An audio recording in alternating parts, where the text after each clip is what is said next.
Tijah, sebuah cerpen dari Bambang karyawan YS. Senja itu masih jingga. Aroma sungai selalu hadir pada dinding-dinding bisu di ruangan ini. Istana dengan segala kemegahannya yang dibangun dengan pertaruhan darah dan air mata. Tijah, suara seorang lelaki memanggilku dengan sederhana. Aku sangat senang dipanggil dengan sebutan itu, bersahaja. Meski nama sebenarku Sultanah Hadijah binti Daeng Pirani, yang lebih dikenal dengan nama Daeng Tijah atau Tengku Puan. Nama yang penuh dengan simbol-simbol identitas kekuasaan di tanah Melayu ini. Terasa merakyat. Ungkapku saat salah satu inang di istana menanyakan alasan penyebutan itu. Beban berat menyandang nama-nama beraroma strata. Sultanah, Daeng, Tengku, Puan, semuanya memiliki cerita sejarah tersendiri. Dengan dipanggil Tijah, seperti ada kebebasan diriku sebagai seorang perempuan. Aku saat ini sedang berada dalam kebimbangan melihat perebutan tahta yang tak berkesudahan. Tambahku, aku ingin bebas seperti perempuan lain yang bisa menikmati keperempuanannya, bercanda sesama perempuan, memasak dan menghidangkan untuk lelaki terkasih, merapikan dan menghias rumah serta taman, belajar untuk menambah ilmu dan segala aktivitas lain yang menurutku dilakukan dengan segala kesenangan. Dinda, persiapkan segala perbekalan. Kita akan meninggalkan istana ini. Kita terusir. Suara lelakiku, Raja Alam. Suara yang harus kupatuhi dan tak boleh kubantah. Perjalanan sebagai perempuan setia yang wajib mendampingi dan selalu menawarkan senyum kala lelakiku selesai menjalani hari dalam menata ambisinya menjadi Sultan Siak.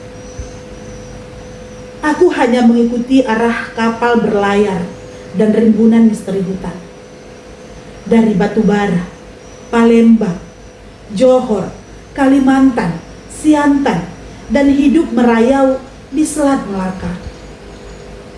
Tak terbayangkan terombang-ambing dalam perjalanan darat dengan belantara hutan dan gelombang lautan Cina Selatan. Aku lelah, teriak batinku. Hanya dapat kusuarakan lewat batin. Seulas senyum harus kupersembahkan selalu sebagai bentuk tanda setia seorang istri pada suami, seorang perempuan pada lelaki pilihannya. Entahlah, batinku kembali mempertanyakan, apakah begitu para lelaki ketika sudah berkeinginan nak berkuasa? Hilang akal dan hilang saudara. Aku tak tahu mana yang benar. Apakah pada Raja Alam lelakiku atau Tengku Buah Asmara adik iparku? Tak terpikirkah Kanda Raja Alam untuk berdamai dengan Tengku Buah Asmara? Tanyaku kala perahu yang membawaku membelah hamparan biru lautan Selat Melaka. Masih perlukah Kanda ulang-ulang alasan mengapa Kanda melakukan ini? Jawabannya tetap sama, karena marwah. Sampai saat ini masih terngiang di telinga Kanda bagaimana ucapan ayahanda Sultan Abdul Jalil Rahmat Shah, barang siapa yang hidup, itulah anak kita. Kanda ingin buktikan bahwa Kandalah anak yang hidup itu. Tegasnya dengan menggenggam tangan seerat menggenggam butiran batu yang terburai menjadi pasir. Nada tegasnya membuatku dalam situasi antara kagum dan bimbang. Kagum akan prinsip hidupnya. Bimbang karena hari-hari yang dilaluinya sejak terusir dari istana hanya ada dendam dan dendam. Tijah, bersiaplah, kita akan ke Siak. Kalimat seperti itu berarti aku harus bergegas. Aku takkan membantah. Aku bersama pengikut setia akan menyiapkan segala detail untuk melanjutkan pelayaran menuju tempat yang akan dituju. Perbekalan kala perjalanan di darat tentunya akan berbeda saat melakukan perjalanan laut. Aku menemani lelakiku saat terusir dengan memasuki hutan. Terbayang suasana hutan kala malam. Aroma misterinya sulit untuk kutebak. Dari Siak ke Minangkabau, melanjutkan ke Batubara, serta lanjut pergi ke Siantan melewati gulungan ombak Cina Selatan. Aku kembali menemani lelakiku menjadi perampok dan merompak kapal-kapal kompeni yang melintas di Laut Cina Selatan. Harga diri. Itu alasan yang selalu ditiupkan ke telingaku dan pengikut setia lelakiku, Raja Alam. Kita akan ambil hak kita, dan Kandalah anak yang hidup itu, ucapnya lantang.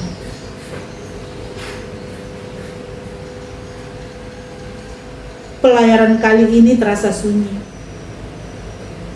Angin amarah sepertinya mengitari layar yang berkibar di ombang-ambing lautan Cina Selatan. Gelombangnya mengikuti irama ambisi lelakiku menuju Siak, kota yang pernah menjanjikan untuknya, kota yang pernah mengusir dirinya sebagai lelaki bermartabat dan anak yang setia membela keluarga. Fajar ringsing menyambut di Siak. Berita tentang pengkhianatan di atas pengkhianatan kembali terdengar. Cis, busuknya permainan. Tuan Vandrik Hansen terbunuh oleh Said Umar dengan keris jambu awan. Benar-benar licik. Siasat memberikan barang persembahan dalam peti-peti berkain sutra ternyata berisi keris dan sondang. Aku menyaksikan teramat sangat kecewa dari leku indera tubuh lelakiku. Tragedi Guntung bagiku meninggalkan kesan teramat.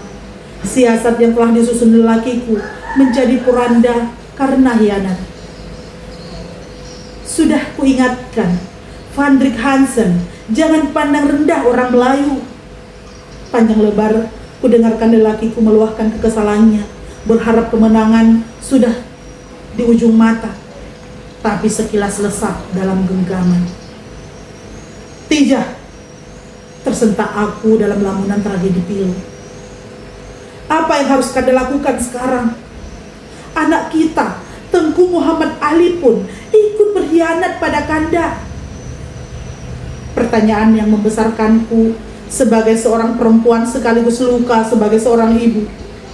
Aku mencoba melihat kata yang tepat agar tidak melemahkan lelakiku yang sedang perlu sandaran. Pilihan Kanda hanya ada dua. Mengalah dengan sejarah atau menaklukkan sejarah. Mengalah dengan mundur dari perseteruan tak berkesudahan dengan Tengku Buang Asmara, atau menaklukkan dengan merebut yang menjadi hak Kanda serta membuktikan bahwa memang Kandalah anak yang hidup itu. Tentang anak kita Tengku Muhammad Ali, Dinda yakin ada alasan kuat membuatnya berseberangan dengan Kanda. Ucapku di antara semilir angin yang menembus dedaunan sunyi di pinggiran sungai ini. Baiklah, kita lihat perjalanan waktu. Apakah Kanda mengalah atau menaklukkan sejarah? Tegas lelakiku Raja Alam dalam gelisah bertemankan riak sungai di hadapan. Waktu tak akan pernah meninggalkan sejarah.